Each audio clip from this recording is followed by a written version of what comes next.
tight-lipped mullet. Apparently they swim in from the harbour April and beginning of May and do their spawning here and stay till about September. And they swim upstream through the sluice gate like salmon.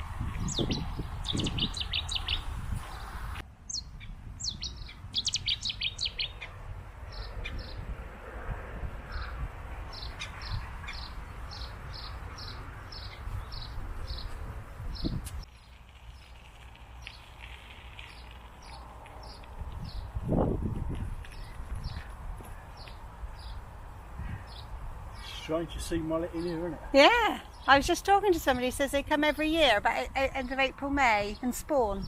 Yeah. But they're usually saltwater, aren't they?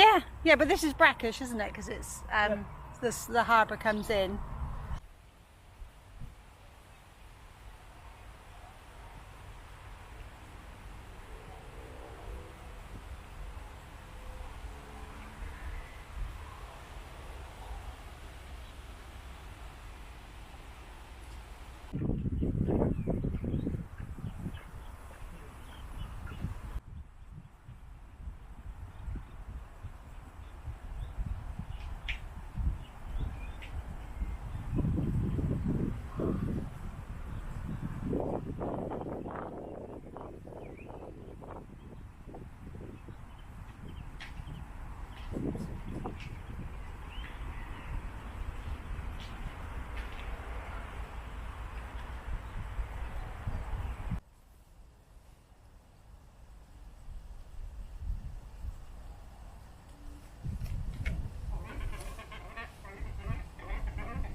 Find you a spot.